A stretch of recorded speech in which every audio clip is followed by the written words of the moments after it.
Hi guys! Welcome back to my channel. Again, I'm Rochelle and I am a home-based online English tutor in WhereJob, and I give tips and information on how to apply in WhereJob and of course on how to be a home-based online English tutor. So if you're interested, please consider subscribing and please consider checking my previous videos too.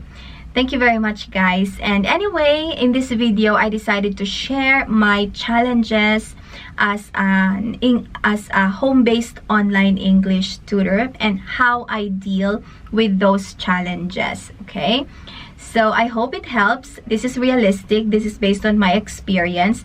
These challenges are commonly being experienced by most home-based online English tutors. So not just the tutors in WhereJob, but this is for everyone, for all home-based online English tutors. Okay, so anyway, let's start. My first challenge is laziness. Yes, guys, laziness. Why? Because as an individual contractor, especially in WhereJob, there is no employee-employer relationship. And in WhereJob, the schedule is very, very flexible. That's one of the positive things about WhereJob, because you can choose your own schedule. So in WhereJob, you can have your days off anytime. You can have your classes anytime you want. So you can choose your own schedule, your working hours, working days, your days off, everything you can manage on your own. And of course, as a home-based worker, you don't have your boss with you. So no one is going to monitor you. No one is going to instruct you with the things that you have to do. So nasa sayo lahat. Time mo, yung decision mo, nasa sayo lahat. So in that case, or in that situation, parang minsan tinatamad na tayo, 'di ba? Parang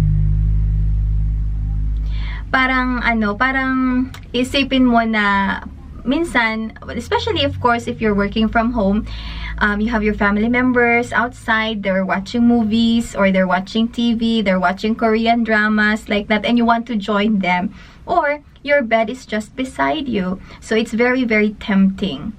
That's why laziness is one of the most difficult things to deal with. Okay, so that's actually one of my struggles, and this is what I do.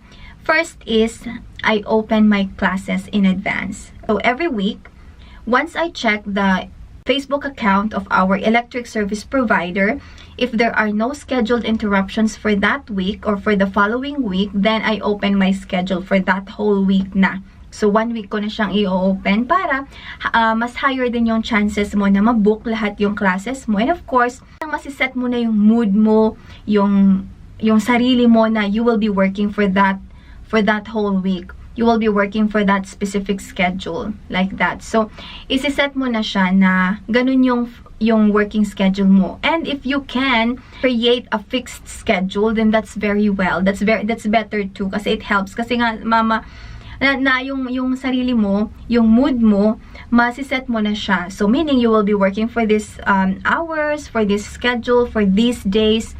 So hindi ka na maggagawa ng ibang plano. So hindi ka na mag-set ng ibang appointment for those specific schedules, because you know that you are going to work on those schedules. 'Di ba? Kasi isa sa mga distractions is yung mga appointments outside, like you will be meeting your friends, like that, you will be eating out with someone, ganyan. So kailangan iset mo na yung mood mo, iset mo na yung fixed schedule mo if you can, then that will be very good. Okay, so ganon. Especially naman kung wala ka naman talagang pupuntahan for that week, then it's good if you can create your fixed schedule. And of course, set your goals too. Goals are very, very important. We have to make sure that we challenge ourselves to reach that goal. For example, parang before the start of the month or before the start of the week, parang your goal is to have 200 classes, 500 classes, or 600 classes for that month. So you have to make sure that you will reach that goal. And you have to set your goal and challenge yourself to reach that goal consistently. Kasi that's what I do. I have to set my goals every month to make sure that I have a guide. Parang guide ko na siya kung ilan yung dapat ko i-klase sa isang araw. So, I set in and I have to make sure that I reach that goal. So, pag nagawa mo siya ng 1 month, 2 months, ganyan, magiging routine mo na siya. So, pag hindi mo siya na-meet, iba yung pakiramdam mo, hindi ka satisfied. That's why, next time, you have to reach that goal na. Kasi nga, to satisfy yourself, di ba? Or that's number 1, laziness.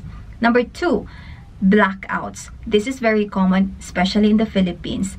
Especially now, magiging tag-ulan na naman. May mga bagyo, ganyan. So, blackouts are very, very common. Now, this is what I do.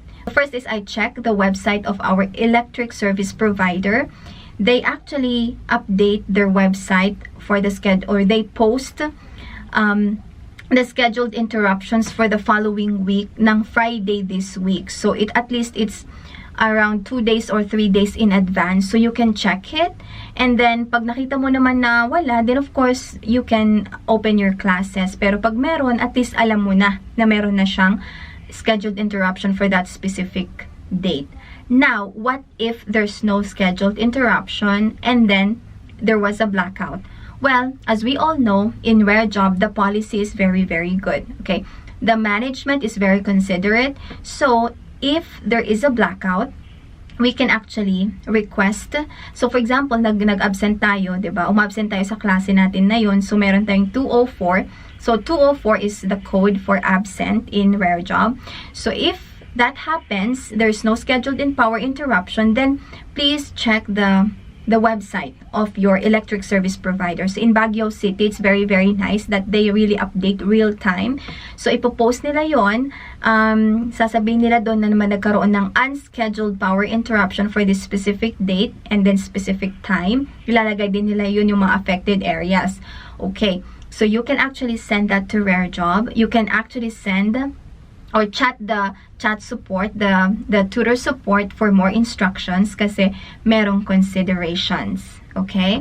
If there are no updates, if your electric service provider is not updating, then you can call them. Okay? I-check mo yung phone number nila sa website, sa Facebook, and then you can call them. Of course, if you have your internet, then you have a landline. Or if you don't have a landline, then of course, you can call them via phone or via mobile. Diba?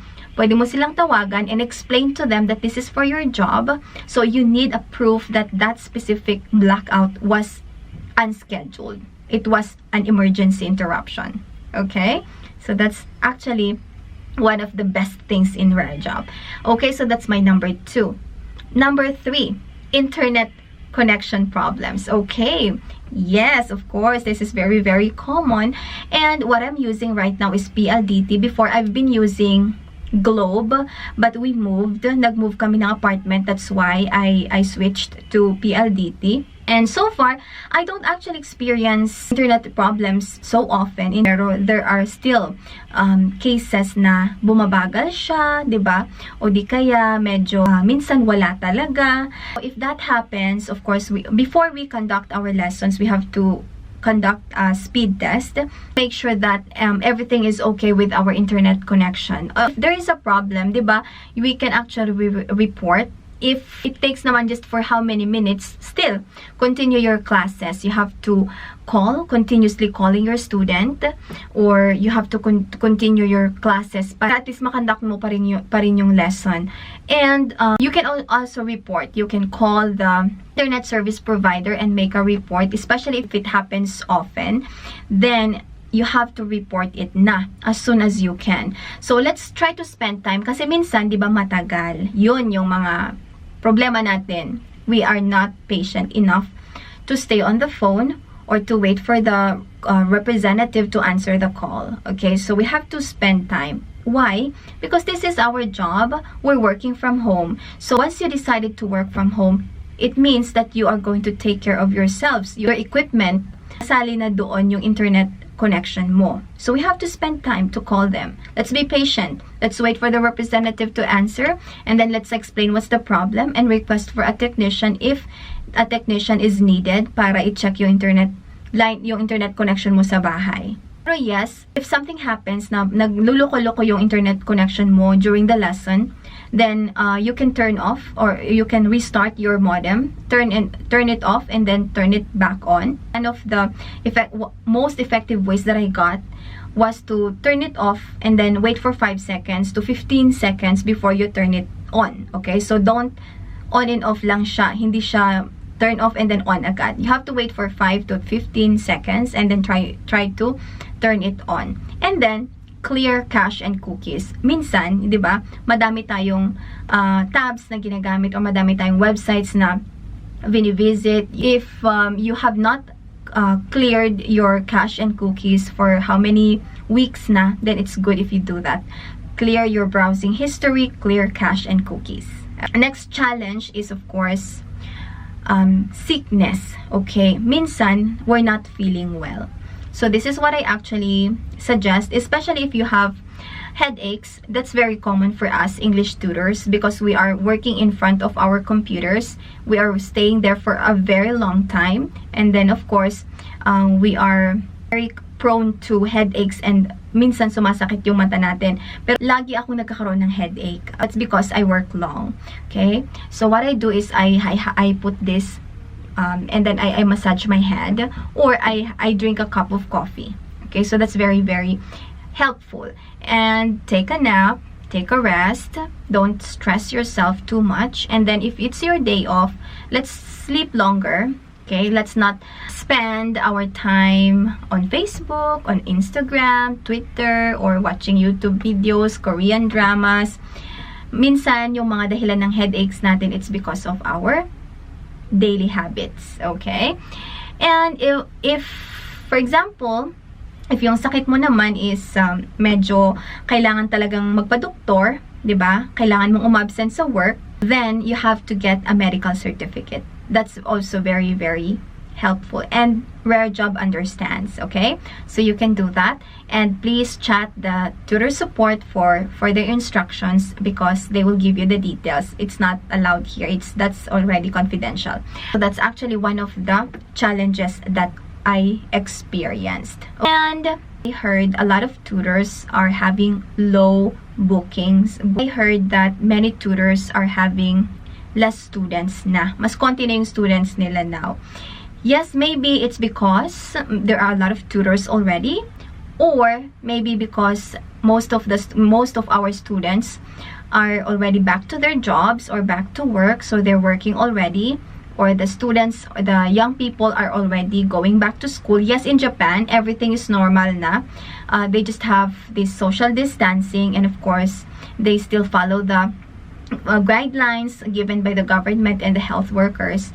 Pero they're already back to work and back to school.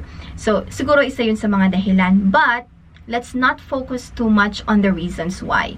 Okay, let's focus on the things that we can control. Okay, so we have to open our lessons in advance. This is very, very important. Not days in advance.